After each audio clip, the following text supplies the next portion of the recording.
করলাম যে আপনি যদি আগামী 28 তারিখে সন্ধ্যায় গণভবনে আমি আপনাকে দাওয়াত দিচ্ছি।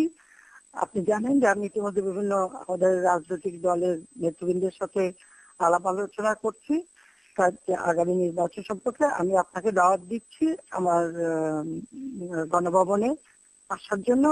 দাওয়াত দিচ্ছি আমার সঙ্গে বসে রাতে একটু খাবার খাবেন। না, আমি খাবার খেতে রাজি আছি, কিন্তু 28 তারিখ আমি যেতে পারবো না, আমাদের হরতাল আছে। 29 তারিখ 6টায় আমার হরতাল করেন। আপনি আমি হরতাল প্রত্যাহার করতে পারবো না। আমি অনেকদিন ধরে আপনাদেরকে রিকোয়েস্ট করেছি যে আপনারা আসুন, আলোচনায় আসুন। আলোচনার সময় পর্যন্ত আপনারা শুনেননি।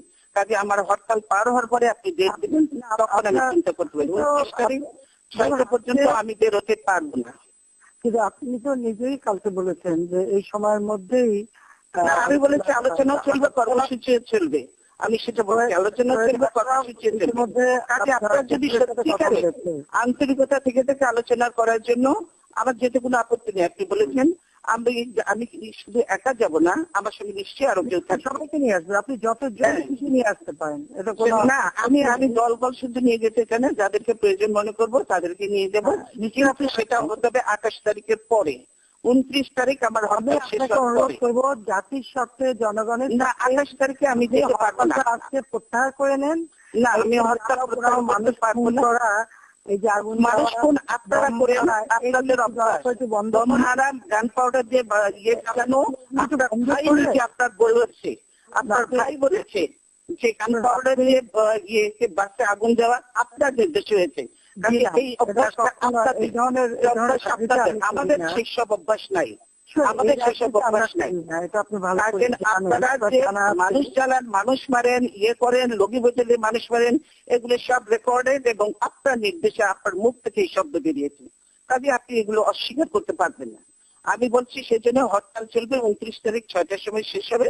আমি 29 তারিখে আমি জনগণের আমি ইয়ে করতে পারি। আপনি দয়া করে হরতালটা না, দেশের স্বার্থেই আমি হরতাল দিয়েছি, জনগণের স্বার্থেই আমি হরতাল দিয়েছি। যেহেতু আপনারা কোনো আলোচনায় আসতে রাজি নন, সেজন্য আমাদের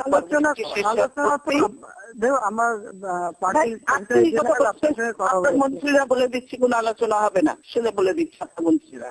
এ বললে তো হবে না। আপনি নিজে বলে দিচ্ছেন, আমাদের প্রস্তাব রিজেক্ট করে দিয়েছেন, কোনো আলোচনার দরকার নেই। আপনারা নিজেরা বলছেন, আবার এখন আলোচনা বলছেন।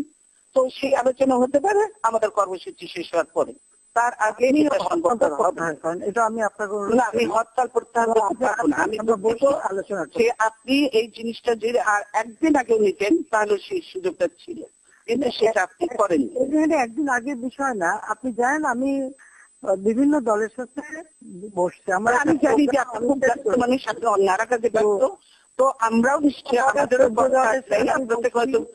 অত বেশি ব্যস্ততা না থাকলেও আমাদের যথেষ্ট ব্যস্ততা আছে, কিন্তু ইচ্ছা করলে উপায় বের করা যায়, কিন্তু আপনি সেটা করেননি। এবং আপনারা পরিচয় দেয় কালকে যে আমাদের যে ইয়ে পারমিশন দিলেন, এত দেরিতে ফেলে দিলেন। কতদিন আগে পারমিশন চেয়েছি, মাইক পর্যন্ত লাগাতে দেন। মানুষটা সে জনসভায় কথা শোনার জন্য আপনারা মাইক পর্যন্ত লাগাতে দেন, আমাদের মাইক পর্যন্ত লাগাতে দেন। তো মানুষ এসে সে দাঁড়িয়ে দাঁড়িয়ে কথা শুনতে পারে না। এটা কোন দেশে গণতন্ত্রের নমুনা দিচ্ছেন আপনি? দেখুন, আমি যে আলোচনা করবো সবার সঙ্গে, এটা কিন্তু আমি বহুদিন আগে থেকেই না আমি আমাকে বলেন যে আমরা যে জনসভাটা করলাম, আপনি মাইকের পারমিশনটা কেন হলো না? মাইক কেন দেওয়া হলো না? আমার মাইক তো দেওয়া হয়েছে। আমি এ ব্যাপারে আপনার সঙ্গে এখন কথা বলতে চাচ্ছি না, কারণ বলতে না ছিল তো আর এগুলি একেবারেই সত্য না। করতে পারেন। এখন আপনাকে আমি বলছি যে আপনি যদি সত্যিকার আলোচনা করতে আন্তরিক হন, তাহলে আমাদের ঝগড়া করতে চাই না, আপনি তো ঝগড়া করতে চাই না। আপনি একতরফাই তো বলে যাচ্ছেন, আমাকে তো কথা বলারই সুযোগ দিচ্ছেন না। আমি একতরফা বলবো কেন? আপনি কথা বলছেন, তার কাউন্টারে আমি জবাব দিচ্ছি শুধু। না, আপনি বারবার বলছেন হরতাল প্রত্যাহার এখন হবে না, আমাদের কর্মসূচি শেষ হবে, তারপরে যদি আছে আপনি জানেন। আপনি যদি 14 দল থেকে মানুষ খুন করা অব্যাহত রাখবেন। আমি মানুষ খুন করতে চাই না, আপনারা মানুষ খুন করছেন। কালকে 9 জন মানুষ আবার হত্যা করেছেন আপনারা। বললাম তো, খুনের রাজনীতি আমরা করি না, বরং আমি ভিক্টিম। আপনাদের এইটা মধ্যগত অভ্যাস, পুরানো অভ্যাস। আমি আমার বক্তব্য শেষ বলছি, এগুলো ভুলে যাই আমরা। এই কালচার বাদ দিয়ে এখন নতুন করে শুরু করি। নতুন করে শুরু করি। যদি সেটাতে আপনি রাজি থাকেন তো আসেন, আমরা সুন্দর আলোচনা করি। আমার আলোচনাতে কোনো আপত্তি নেই, কিন্তু সেই ডেট হতে হবে আমার হরতাল শেষ হওয়ার পরে। আপনি হরতাল প্রত্যাহার করবেন না? না, আমি হরতাল প্রত্যাহার করতে পারবো না। এই দেশের কারণ এটা তো আমার ডিসিশন না, এটা 18 দলের ডিসিশন। আমি কি করে একলা করবো?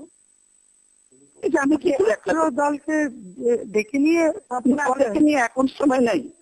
আপনি যে তারা করতেছেন সবাই তো আর খুঁজে পাওয়া যাবে না লোককে। আপনি তো সব পুলিশ লাগায় রাখছেন সবার পিছনে, কি করে মানুষ পাওয়া যাবে বলেন? আপনার পুলিশ লাগিয়ে রাখবো কেন? আপনি রাখবেন না তর্কে রাখবে, পুলিশটা কথা আমার কথা চলে? পুলিশটা আমার কথা চলে? আপনি তো সবার বাসা বসে রেড করছেন, বস্তি থেকে পর্যন্ত আপনি লোকজন ধরে নিয়ে যাচ্ছেন। তবে যেখানে বোমা বাস্ট হয়ে যাবে বোমা বাস্ট আপনারা করেন আর নাম দেন আমাদের। আমরা তো আপনাদের পুরাতন ঐতিহ্য। কাজে এইগুলো কথা আবার ফিরে আমি বলতে চাই যে আপনারা যদি 29 তারিখে পরে করেন আমি রাজি আছি। 29 তারিখে পরে আমি নিশ্চয় কথা বলতে রাজি আছি। আপনি তো নিজেই বলছেন যে আপনি 2 দিনের মধ্যে আলোচনার জন্য না ডাকলে হরতাল দেবেন। এখন আমি আপনাকে যখন হরতাল দিয়ে ফেলেছি তার আগে বলা উচিত ছিল। আপনি কালকে আপনার বক্তৃতাটা একটু নিজে শোনেন। হ্যাঁ, আমি নিজে শুনলেও এখন আমার যখন কর্মসূচিতে আপনি কি বলছেন? পাঁচশো আমি বলছি না, পরে বলেন আমি সঙ্গে সঙ্গে আছি। কর্মসূচি চলবে, আলোচনাও চলবেন। আপনি